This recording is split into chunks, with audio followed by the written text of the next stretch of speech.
Hi అండి. Welcome to my channel Sri lifestyle. మీకు ఈరోజు మునక్కాయ ఉర్లగడ్డ కర్రీ చేసి చూపిస్తానండి. ఈ కర్రీ 20 మినిట్స్లో అయిపోతుందండి. ఇక్కడ మునక్కాయలు ఉర్లగడ్డ నేను ఇప్పుడు చూపిస్తాను చూడండి, అట్లా కట్ చేసి పెట్టుకోవాలండి. నెక్స్ట్ టమాటోలు, ఆనియన్స్, 2 పచ్చిమిరపకాయలు, కొత్తిమీర, కరివేపాకండి. ఇట్లా ఇవన్నీ రెడీ చేసుకుని పెట్టుకోవాలండి. ఇప్పుడు మసాలాకి ఒక మిక్సీ జార్లో కొంచెం ఆనియన్స్, కొంచెం టమాటో, 2 పచ్చిమిరపకాయలు, తెల్ల నువ్వులు 1 స్పూను, నల్ల నువ్వులు 1 స్పూను వేసుకోవాలండి. నెక్స్ట్ దాంట్లోనే కొంచెం కొత్తిమీర, కొంచెం కరివేపాకు వేసుకుని, కొంచెం నీళ్ళు వేసుకుని, గట్టిగా కాదండి కొంచెం నీళ్ళుగానే మిక్సీలో రుబ్బుకోవాలండి. ఇట్లా నేను చూపించిన విధంగా ఉండాలండి పేస్ట్. ఇక్కడ స్టీల్ కడాయిలో కొంచెం ఆయిల్ ఎక్కువగానే పడుతుందండి. 1 స్పూన్ సాసులు, 1 స్పూన్ జీలకర్ర వేసుకుని, నెక్స్ట్ ఆనియన్స్ వేసుకుని, సాల్ట్ వేసుకుని బాగా ఫ్రై కావాలండి. నెక్స్ట్ అల్లం వెల్లుల్లి పేస్ట్ నేను ఒక 2 స్పూన్స్ వేసుకున్నానండి. వేసుకుని అల్లం వెల్లుల్లి పేస్ట్ కూడా బాగా పచ్చివాసన పోయేంత వరకు బాగా ఫ్రై చేసి ఇది ఉడికేకి ఒక 5 సెకండ్స్ మూత పెట్టి తీయాలండి. ఇప్పుడు మూత పెట్టి తీసినాక అదంతాను బాగా ఉడికిపోయి ఉంటుందండి. ఇప్పుడు టమాటోలు వేసి బాగా కలిపేసి, కరివేపాకు కూడా ఇప్పుడే వేసేసి బాగా కలిపేసేయాలండి. కలిపి ఒక చిటికెడు పసుపు, 1 స్పూన్ కారం వేసుకోవాలండి.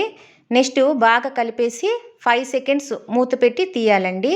ఇప్పుడు 5 సెకండ్స్ అయ్యిందండి. ఇవన్నీ బాగా ఉడికిపోయిందండి. ఇప్పుడు ఆ పేస్ట్ వేసుకోవాలండి. మనం రుబ్బి పెట్టుకున్న పేస్ట్ వేసుకుని, నెక్స్ట్ ఆ మిక్సీ జార్లోనే కొంచెము పేస్ట్ ఉంటుంది కదండి, దాంట్లో కొంచెం నీళ్ళు వేసుకుని ఆ నీళ్ళు కూడా వేసేసి బాగా ఉడకనివ్వాలండి. ఇవంతా ఉడికేకి 5 సెకండ్స్ మూత పెట్టి తీయాలండి. ఇప్పుడు అంతా ఉడికిపోయిందండి. నేను ఇప్పుడు గరం మసాలా వేసి బాగా కలిపేసి కట్ చేసి పెట్టుకున్న మునక్కాయలు, ఉర్లగడ్డ అంతా వేసేసి బాగా కలపాలండి.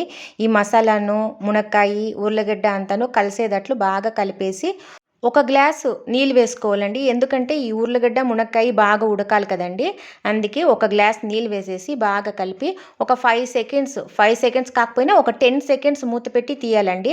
అప్పుడు బాగా ఉడుకుతూ ఉంటుందండి. ఇప్పుడు బాగా ఉడికిపోయిందండి. నేను ఇప్పుడు చికెన్ మసాలా వేస్తానండి. ఈ చికెన్ మసాలా వెజ్కి వేసుకోవచ్చు, నాన్ వెజ్కి వేసుకోవచ్చు అండి. ఇక్కడ మసాలాలు అన్నీ ఉడకాలి కదండి, అందుకే 5 సెకండ్స్ మూత పెట్టి తీస్తే బాగా ఉడికిపోయి ఉంటుందండి.